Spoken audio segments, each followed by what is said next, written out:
I have been told no more times than I can remember. The first time, I was just a boy full of dreams with no idea how the world really worked.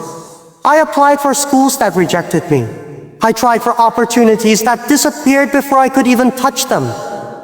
I thought I was ready, but every answer was the same. You're not good enough.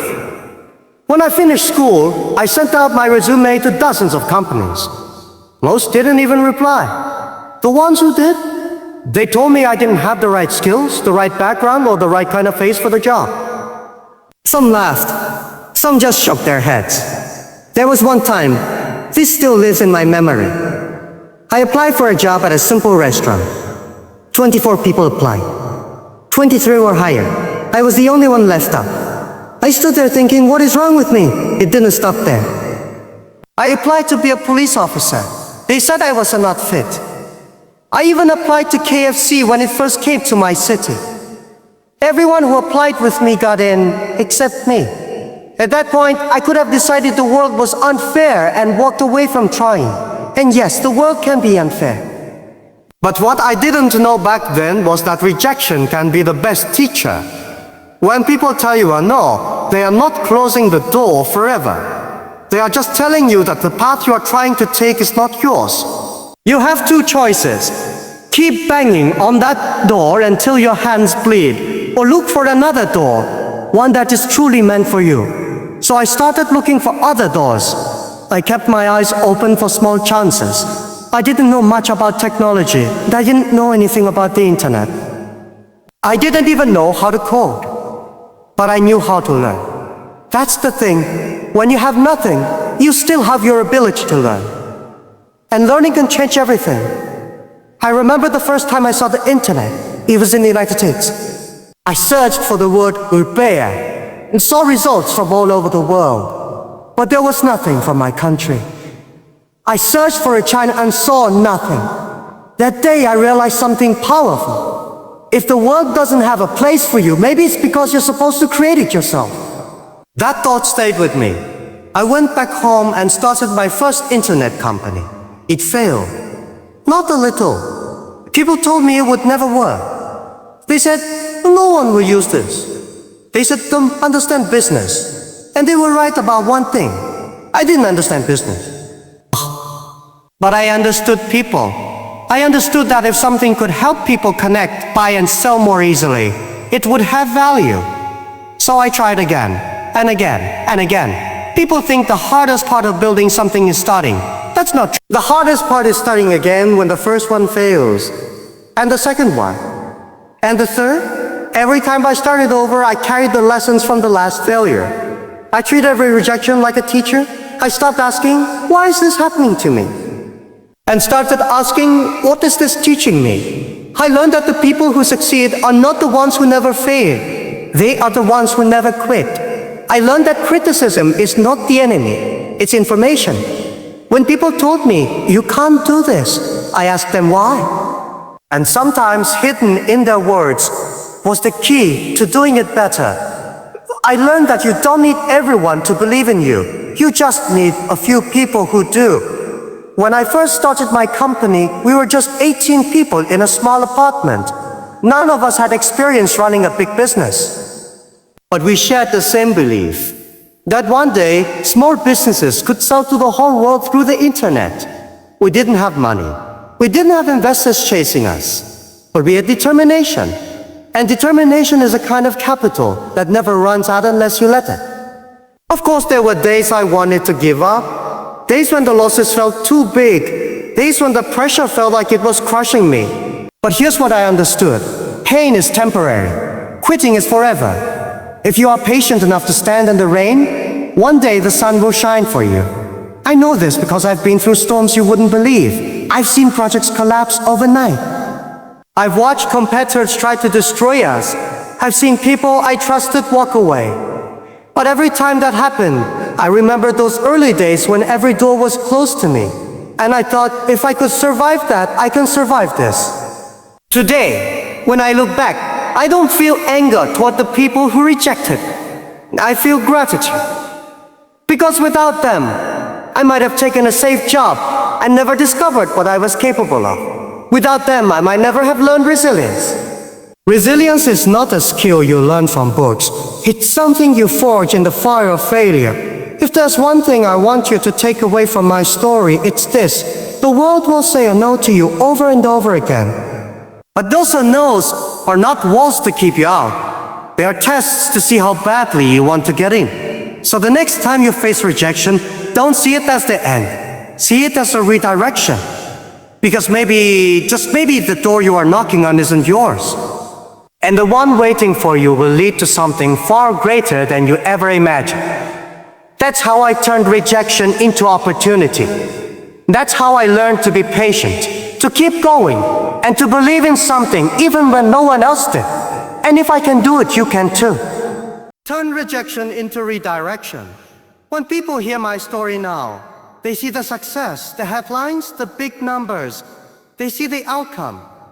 What they don't see is how many times I've been rejected. If I were to keep count, I think I've run out of fingers and toes before I finished. I faced rejection so many times, it almost felt like my name and the word a no were permanently connected. Let me take you back. I was born into a time and place where opportunity was not easy to find.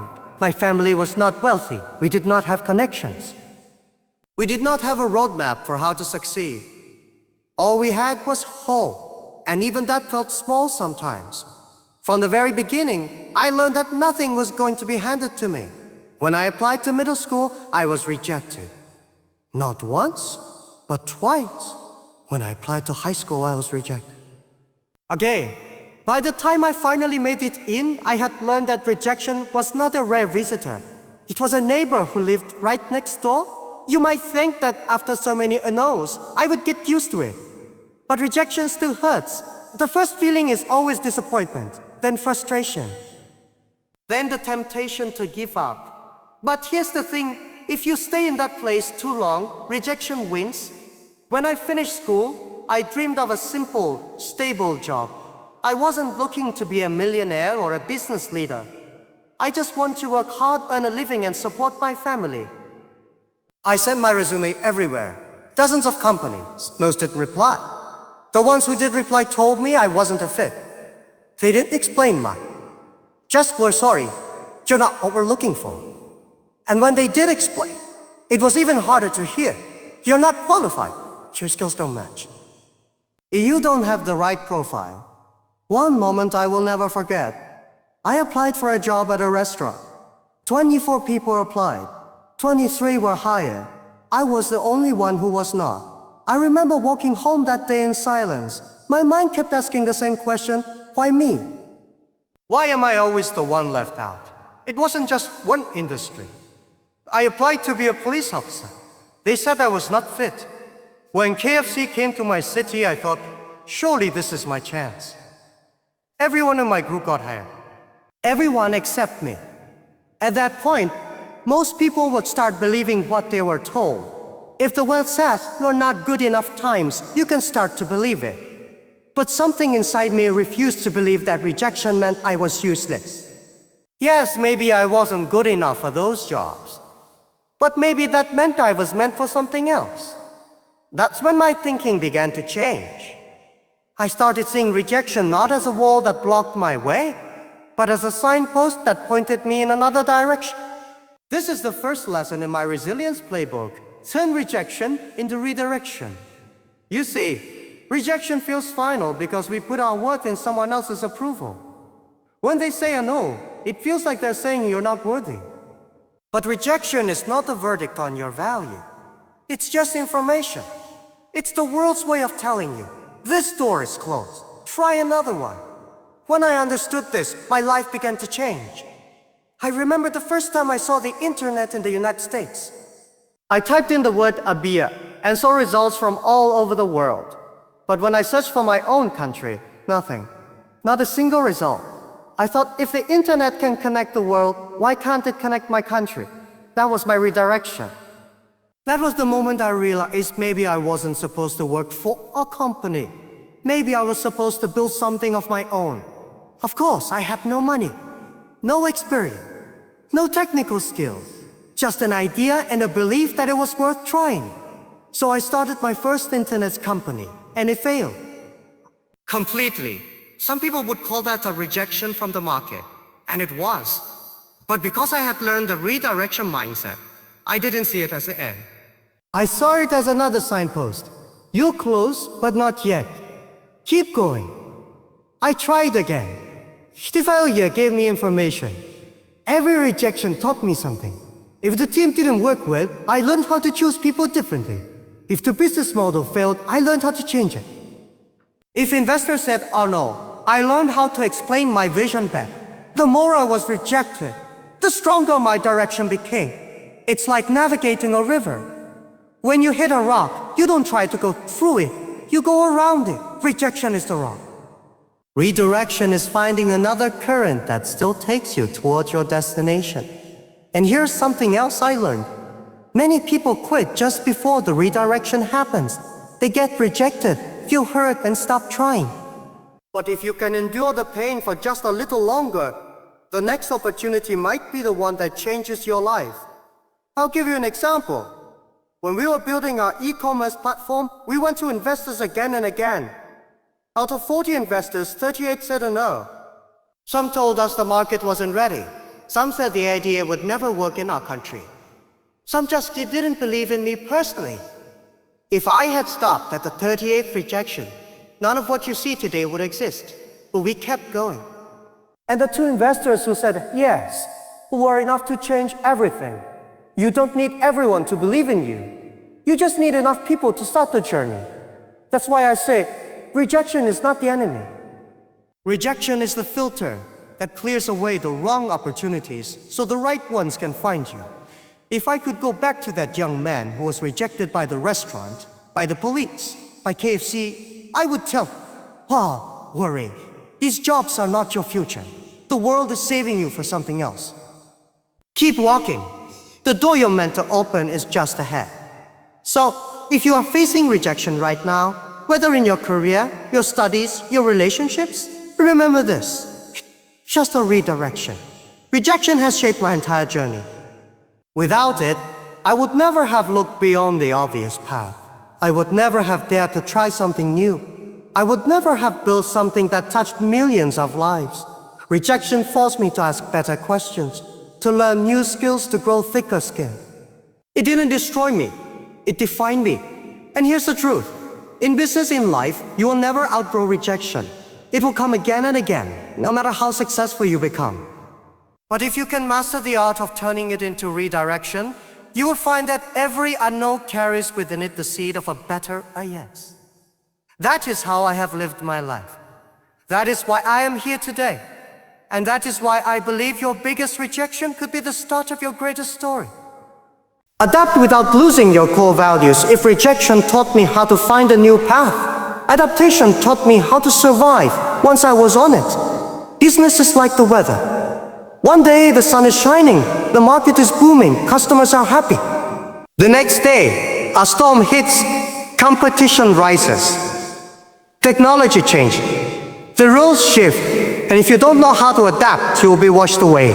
I have seen many smart people fail because they refused to adapt. They thought their original idea was perfect, and no matter what changed around them, they clung to it. The problem is, the world doesn't care about your idea. It cares about whether you are solving a problem today, not the one you solved yesterday. When we started our company, we had a simple goal: to help small businesses connect with the world through the internet. That goal has never changed. But the way we did it, that has changed many times. At the beginning, our platform was basic. It was like a digital business card, a place where small businesses could list themselves and hope someone would find them. But then we realized something. Just listing was not enough. People needed a way to actually transact, to buy and sell, to build trust with strangers online. That meant we had to pivot. We needed to add payment systems, create better logistics, introduce security measures. None of these were part of the original plan.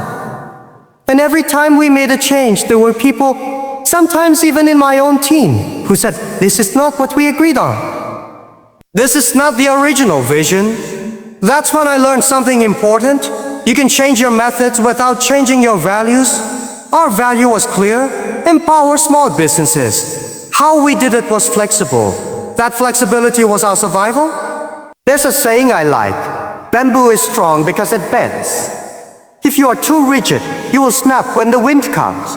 If you are too soft, you will collapse under your own weight. The balance is in being flexible enough to bend while holding on to your roots. One of our biggest tests of adaptation came during the early days of e-commerce in our country. At that time, people didn't trust online payments. Many didn't even have credit cards. Without trust, online shopping was impossible. Some said, it's not worth it. People here will never shop online. But we believed they would if we gave them a reason to trust us. So we created a new payment system where the money would be held by a third party until the buyer confirmed they were happy with the product. Only then would the seller get paid. It was a huge risk. Many thought it would fail. But it worked. In fact, it became one of the key reasons people started shopping online in our country. That change didn't alter our values. It fulfilled them. Our value was helping small businesses, and this change helped them sell more. But adaptation isn't just about changing your product. It's also about changing yourself. In the beginning, I was a school teacher. My skills were in talking to students, not investors. I knew nothing about technology. I had never managed a company before. If I wanted to lead, I had to adapt personally. That meant learning how to read a balance sheet, how to speak the language of business, how to make decisions quickly, even when I didn't have all the information. Some of this learning was painful. There were days when I felt completely lost, like a student in a class where everyone else already knew the answers. But instead of pretending I knew everything, I was honest about what I didn't know. I surrounded myself with people smarter than me and learned from them. One of the most dangerous things a leader can do is think they must have all the answers. You don't need all the answers. You need the courage to adapt until you find. Over the years, our company has gone through many storms. Financial crises, new competitors, changing government policies, global pandemics. Each time the temptation is to fight reality.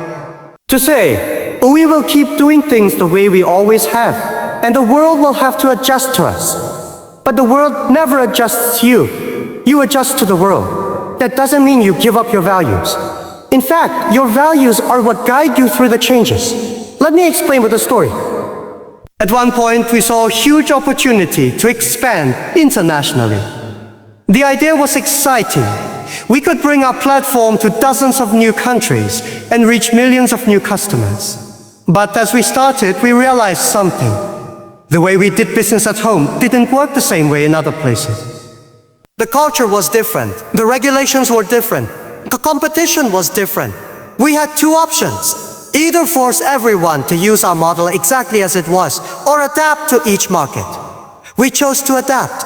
In some countries, we partnered with local companies who understood the market better.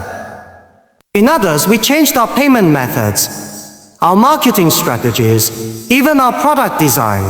From the outside, it might have looked like we were changing everything. But on the inside, our values were the same. We were still trying to empower small businesses, just in a way that fit their local reality. Values are like the roots of a tree. Methods are like the branches. The branches can grow in many directions, and some may even be cut off. But as long as the roots are strong, the tree will survive. And here's the truth. The bigger you get, the more you must adapt. Success makes people comfortable, and comfort kills innovation. Every time we achieved something big, I reminded my team, this is just the beginning. The way we got here will not be the way we get to the next stage. I often told them, today is difficult, tomorrow is more difficult, but the day after tomorrow will be beautiful. Most people die tomorrow night. What I meant was that most people give up in the hard stage before the breakthrough. Adaptation is what keeps you alive long enough to see that beautiful day. Adaptation is not weakness. It's not a lack of vision. It's the strength to admit that your plan needs to evolve if you want to reach your goal. Some entrepreneurs treat their business plan like a holy book, unchangeable. I treat mine like a map. If the road is blocked, I find another route. The destination is the same, but the journey changes. The same is true in life. Maybe your dream was to get a certain job, but the company closed, or to start a business, but the timing wasn't right, or to live in a certain city, but circumstances changed. You can either hold on to the exact picture you had in your mind and suffer when it doesn't happen, or you can keep your values and adapt the plan. When I look back at my own journey, I see that every major breakthrough came because we adapted. But I also see that every decision to adapt was guided by the same core values. That's the balance. Be flexible in action, unshakable in principle. And here's the most important thing. Adaptation never ends. You don't do it once and then relax. The world will keep changing, and so must you. But every time you adapt without losing your core, you get stronger. You become like that bamboo, able to bend without breaking, able to grow taller because your roots are deep. So remember this, change your methods as often as you need to, but never change your purpose. Let your values be the compass, and let adaptation be the vehicle that gets you to your destination. That is how we not only survived in business, but thrived. That is how you stay alive in a world that never stops changing. And that is how you adapt without losing yourself. Embrace long-term thinking. One of the most important lessons I have learned in my life is this. If you want to achieve something great, you have to think in years, not days. In business, many people are obsessed with quick wins. They want to start today and succeed tomorrow. They want to see results immediately. And if they don't, they give up or move on to the next idea.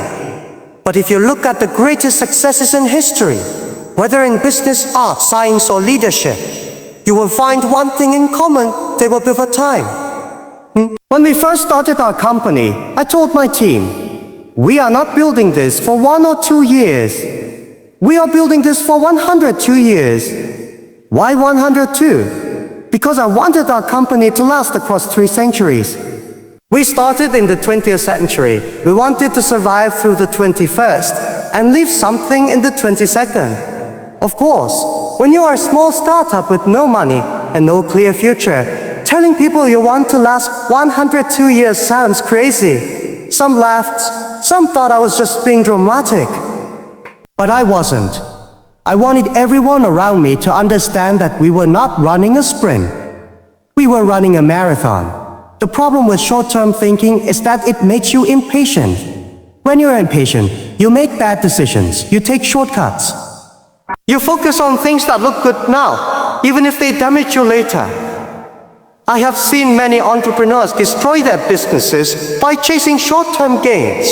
They burn out their teams. They compromise their values. They take deals that are attractive in the moment but kill their future. Short-term thinking is like eating all your seeds instead of planting them. You feel full today, but you have nothing tomorrow. Long-term thinking is different. It asks you to be patient. It asks you to make sacrifices today for rewards you might not see for years. It asks you to keep going even when progress is slow, because you know the foundation you are building will one day be unshakable. When we started, we didn't try to make money right away. In fact, for the first 3 years, we focused entirely on building trust. We gave free services, we invested in systems, we spent more than we earned. From the outside, it looked like we were losing. But in the long run, that trust became the reason people chose us over others. That trust became our greatest asset. I remember when investors would come to us and say, "Why aren't you charging more? Why aren't you monetizing faster?" And I would tell them, because we are planting trees, not selling firewood. Trees take years to grow, but once they do, they give fruit season after season. Firewood burns quickly and leaves you with nothing. Long-term thinking also changes the way you see competition. When you think short-term, you see competitors as enemies to be destroyed immediately. You panic when they gain market share, and you start copying whatever they do. But when you think long-term, you see competitors as part of the ecosystem. You know that winning is not about beating them today. It's about being relevant and valuable 10, 20, 30 years from now. This doesn't mean you ignore the present. You still need to execute well today. But every decision you make today should be in service of the future you are building. One of the biggest challenges to long-term thinking is that people around you may not share it. When you tell your team, "Well, this project will take 5 years before it pays off," some will be excited, but others will want results in months. When you tell your investors, "We are building for the next decade," some will believe, but others will want returns by next quarter. That's why you need to surround yourself with people who understand your vision. People who see beyond immediate numbers. People who are willing to endure short-term discomfort for long-term gain. I learned this the hard way. In the early days, I worked with partners who wanted quick profits. They pushed for aggressive monetization, for short-term wins at the expense of building trust. It caused tension, and in some cases, it broke the partnership. I don't regret those experiences. They taught me to be clear from the beginning about my vision. Now, when I work with someone, I make sure they understand. We are not here to get rich fast. We are here to build something that lasts. Long-term thinking also applies to how you treat people. If you think short-term, you might exploit your employees to get maximum output today. You might cut corners with customers to save money. But if you think long-term, you understand that relationships are your most valuable asset. A customer you cheat today will never come back. An employee you burn out today will leave tomorrow. A partner you betray today will never trust you again. That's why I always tell my team, we must make our employees happy. If our employees are happy, they will make our customers happy. If our customers are happy, the business will be happy. This is not just kindness, it's long-term strategy. Long-term thinking requires resilience because the journey will test you again and again. There will be moments when things are so hard. You will be tempted to grab the easiest win just to feel like you're making progress. In those moments, you have to remind yourself why you started. You have to see beyond the storm in front of you and imagine the sunlight that's coming. One of my favorite quotes is, "The best time to plant a tree was 20 years ago. The second best time is now." If you start planting today and keep planting every day, your future will be full of trees. But if you only chase the nearest fruit, you will spend your life hungry. When we faced our first big crisis, many said, "You should sell the company. Take the money and walk away." But I looked at what we were building and thought, if we survive this, we will be even stronger. We didn't sell. We fought through, and the strength we gained from that challenge allowed us to grow faster than ever in the years that followed. Long-term thinking is not just about patience, it's about vision. It's about seeing a picture that others can't see yet, and holding on to it even when reality doesn't match it. It's about making decisions today that your future self will thank you for. In my own journey, the most satisfying moments were not the times when we hit a sales target or won a market battle. The most satisfying moments were when I looked back and saw that a decision we made years earlier, one that looked small or even foolish at the time, had become the foundation for our success. So here is my advice. Don't just ask, "What can I achieve this month?" Ask, "What can I build this decade?" Don't just ask, "How can I win this deal?" Ask, "How can I create something that will still matter when I'm gone?" When you start thinking like this, you stop being anxious about every little setback. You understand that losing a battle doesn't mean losing the war. You stop reacting to every change in the market with panic, and instead you adjust your sails with purpose. Because the truth is, long-term thinking is not about ignoring the short term. It's about mastering it so that every step moves you closer to a bigger future.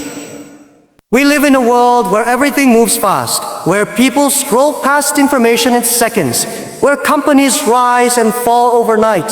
In such a world, the person who can think in decades has the greatest advantage.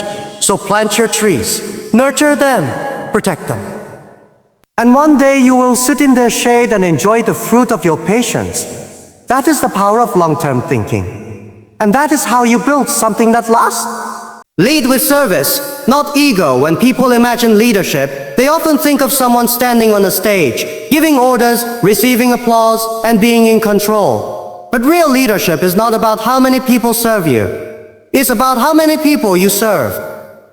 When I first became a leader, I had no idea what it truly meant. I thought leadership was about making decisions, setting targets, and making sure people followed my instructions. I thought being the boss meant being the smartest person in the room. But over the years, I learned that leadership is not a crown you wear. It's a responsibility you carry. It's not about feeding your ego. It's about feeding the mission and the people who believe in it. In the early days of our company, we were just 18 people in a small apartment.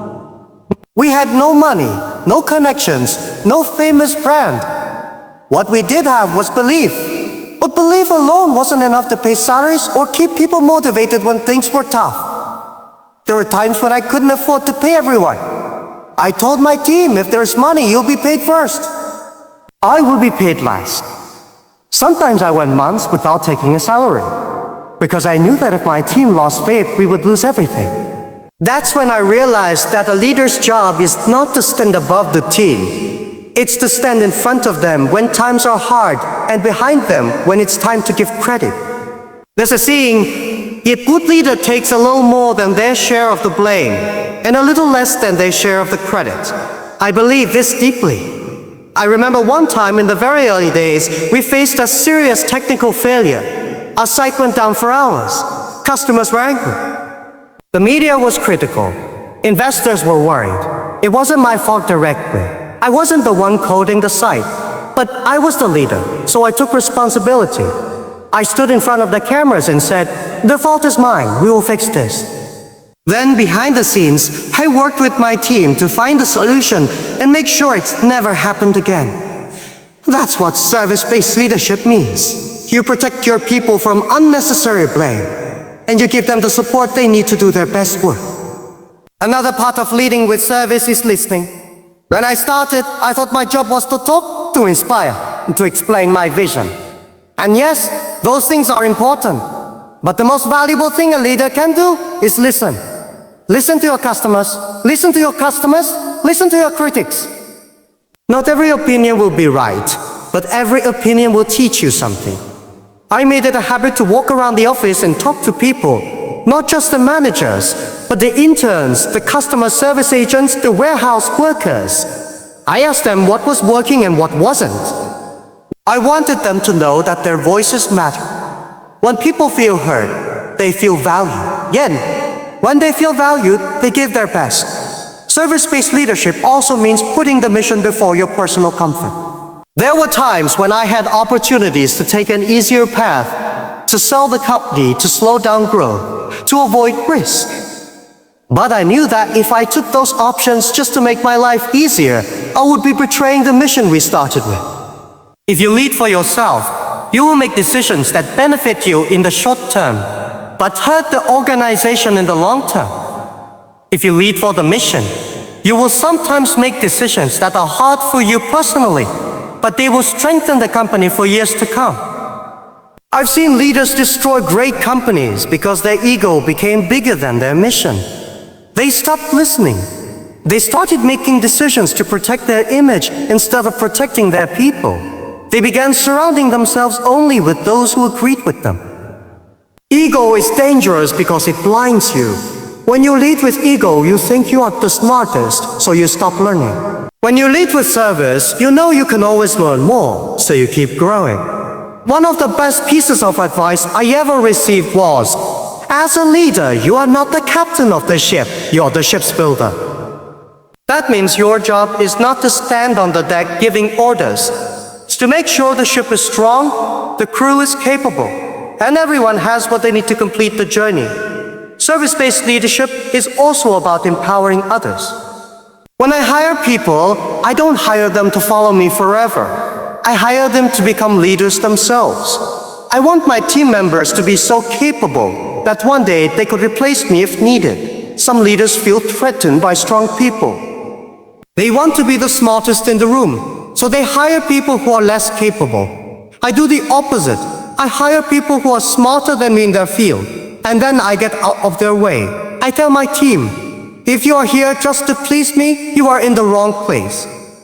If you are here to make the mission succeed, then I will support you 100%. In the long run, a leader's greatest achievement is not the company they build, it's the people they develop.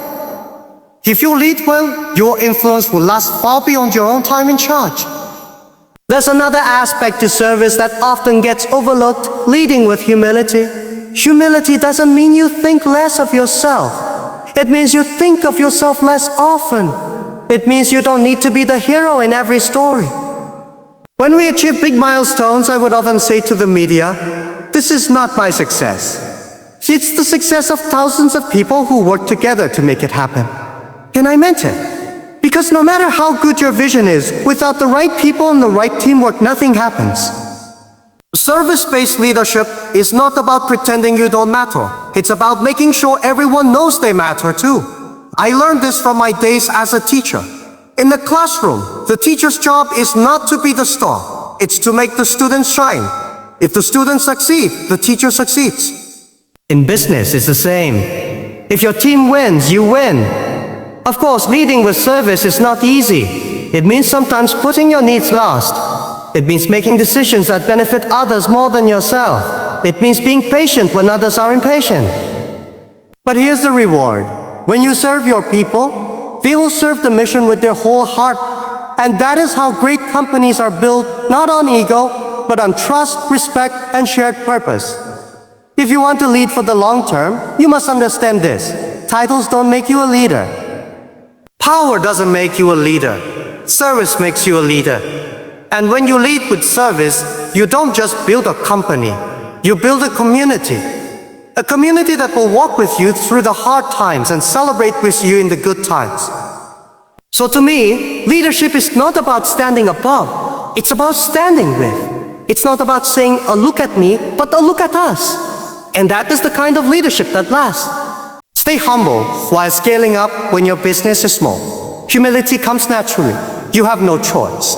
You are surrounded by challenges, ignored by big players, underestimated by competitors. You have to fight for every customer, every opportunity, every bit of trust. But the real test of humility comes when you start winning, when the media starts calling you a success story, when competitors start copying you, when people start treating you like you can do no wrong. Success is dangerous, not because it feels bad, but because it feels too good. And when something feels too good, it can make you forget who you are and how you got here. In the early years, I was just trying to survive. Every day felt like a battle to keep the company alive. But as we started growing, something unexpected happened.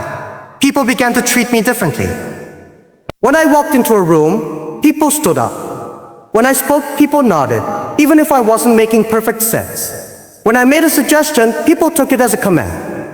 At first, it felt flattering. But soon I realized this was dangerous. If no one is willing to tell you the truth anymore, you will start believing you are always right. And that is the fastest way to fail. So I made a rule for myself and my team. We must always remember the days when no one believed in us. Whenever we achieved a milestone, I would tell my team stories from our early days. The days when we had to borrow money for office chairs, when we celebrated small victories like signing our first customer, when our dreams were bigger than our resources. These stories weren't just for nostalgia. They were reminders that success is rented, not owned, and the rent is due every day. One of the most dangerous things a growing company can do is start acting like it's invincible. I have seen companies collapse not because of competition, but because they became arrogant. They stopped listening to their customers. They stopped adapting. They thought, "We are too big to fail." Let me tell you, no one is too big to fail. When we started expanding internationally, we faced this temptation. In our home market, people knew us, trusted us, respected our brand. But in other countries, we were nobodies again. We had to earn trust from zero. We had to adapt to new cultures, new consumer habits, new regulations. If we had gone into those markets thinking, "We are successful, they should respect us," we would have failed instantly. Instead, we approach every new market like a student, not a master. We listened, we learned, we made mistakes, and we admitted them. Humility is not about thinking less of yourself. It's about being honest about your limits and staying open to learning.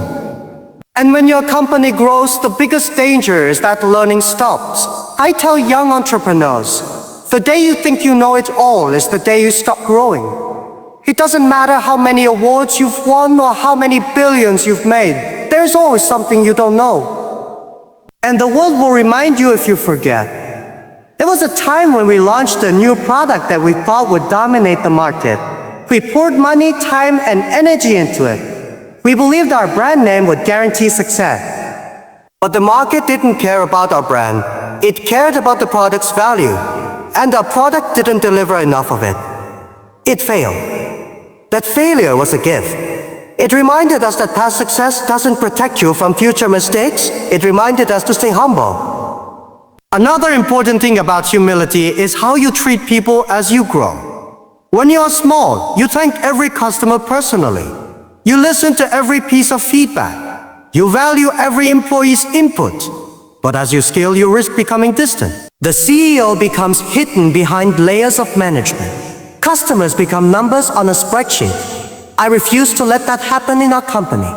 Even when we had thousands of employees, still walked through the offices, still visited customer service teams, still spoke to frontline workers. I wanted people to see that growth hadn't made us untouchable. I also made sure our company culture celebrated humility.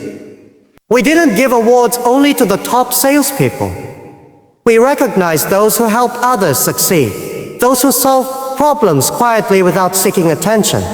We celebrated not just victories, but the effort and teamwork behind them. Humility is also about giving credit where it's due. The bigger your company gets, the easier it is for the leader to get all the praise. But in truth, success is a collective effort. If you forget that, you will lose the trust of your team. Whenever we reached a major achievement, I would publicly thank specific teams and individuals. Not in a general way, but in detail. People need to know you see their work and value it. Staying humble also means being willing to admit when you're wrong. Some leaders think that admitting mistakes will make them look weak. I believe the opposite. It makes you stronger. When your team sees you take responsibility, they will feel safe to take risks and share their honest opinions. I remember a meeting where I made a decision that turned out badly. In the next team gathering, I said, I was wrong, and here's what I learned from it. It changed the atmosphere in the room. Suddenly, people felt free to admit their own mistakes without fear. Another part of humility is understanding that success is temporary. Markets change. Technology changes. Consumer preferences change. The only thing that doesn't change is the need to adapt.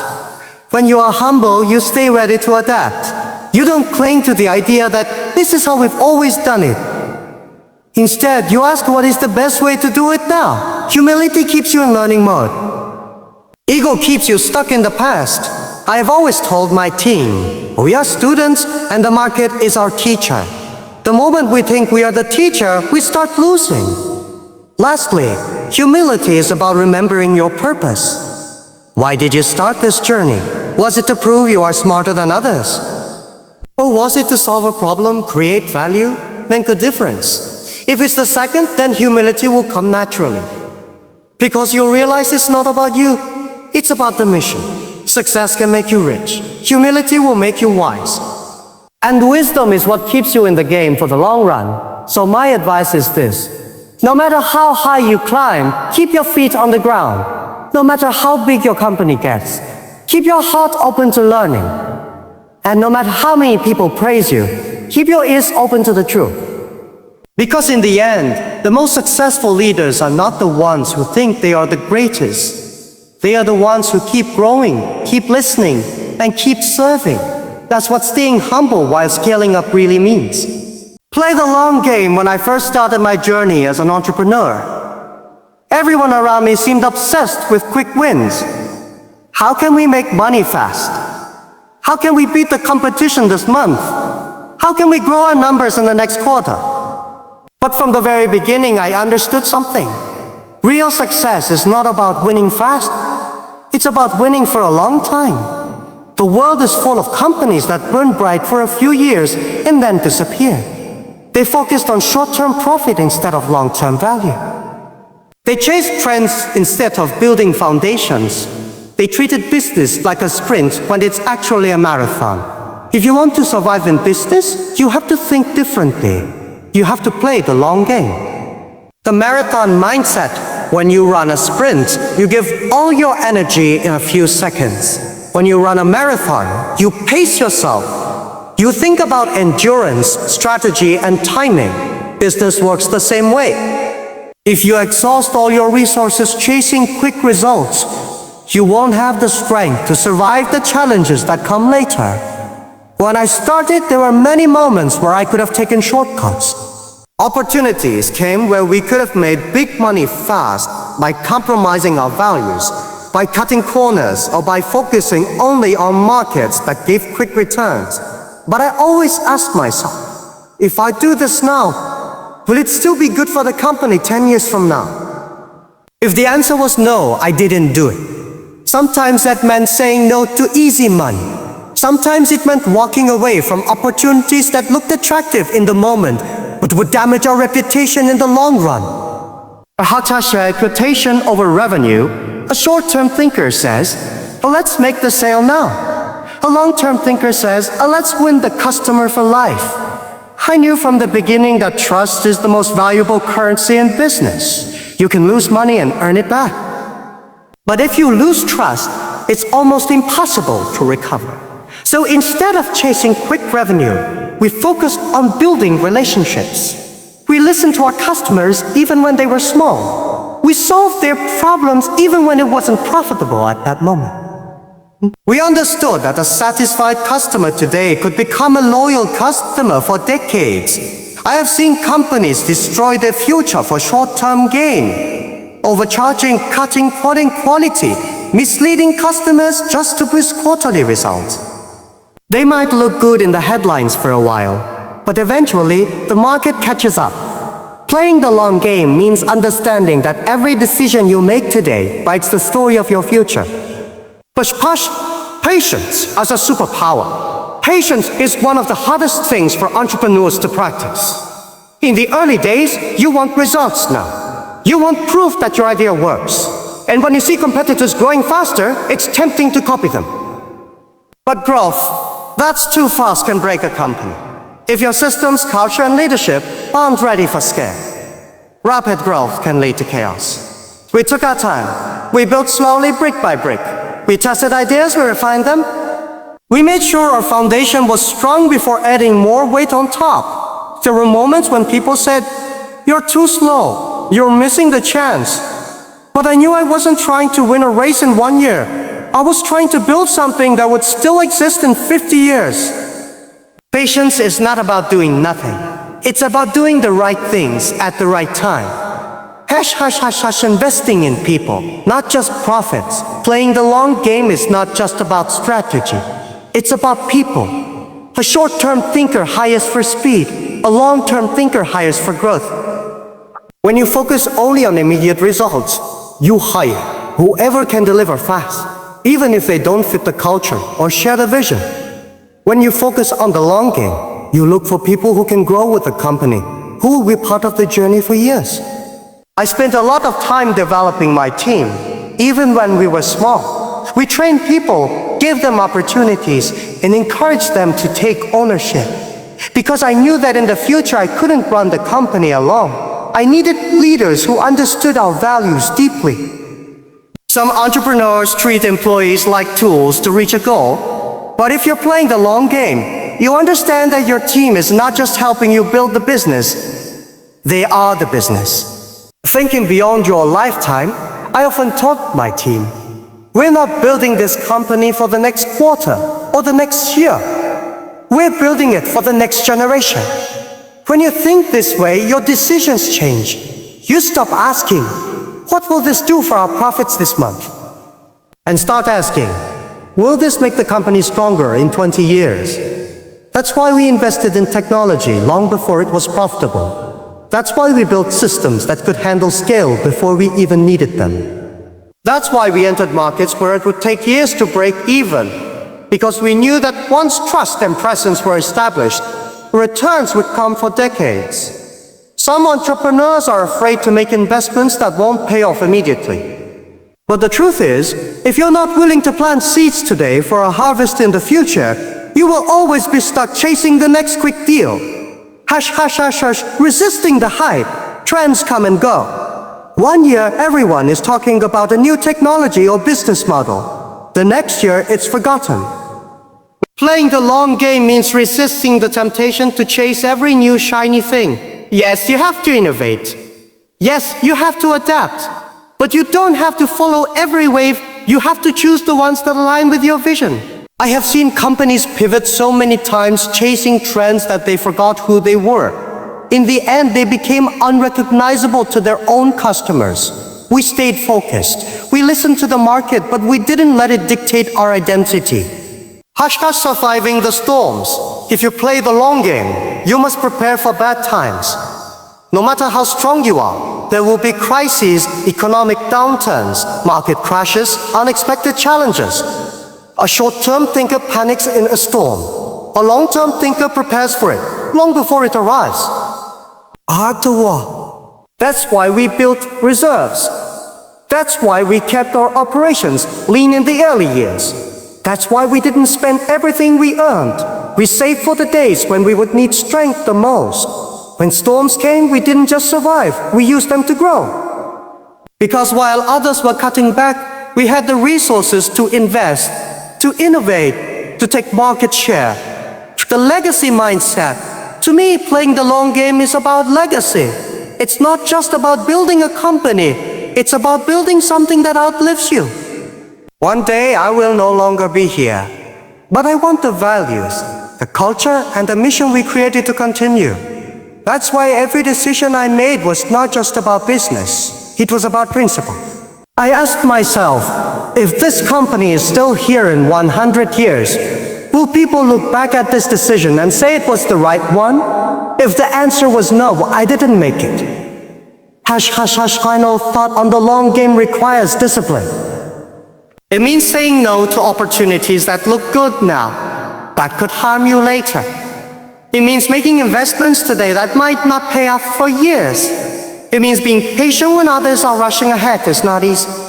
In fact, it's one of the hardest things to do in a world that values speed and instant results. But it's also one of the most powerful, because when everyone else is sprinting, getting tired, and dropping out, you are still moving, steady, strong, and unstoppable. That's the power of the long game. The Stoic entrepreneur's final lesson when I look back on my journey, I realized it was never about being the smartest person in the room. It was never about having the most resources, the perfect timing, or the luckiest break. It was about one thing, resilience. I faced rejection more times than I can count. I saw doors close in my face. I heard a no so often that I could have believed the world was against me. But I kept going. Not because I was fearless, but because I refused to give up. Every failure taught me something. Every setback made me stronger. Every obstacle shaped my character. I learned to control my emotions when things went wrong. I learned to focus on what I could do, not what I couldn't. I learned that even when the world feels like it's falling apart, if you keep moving, you'll eventually find the way forward.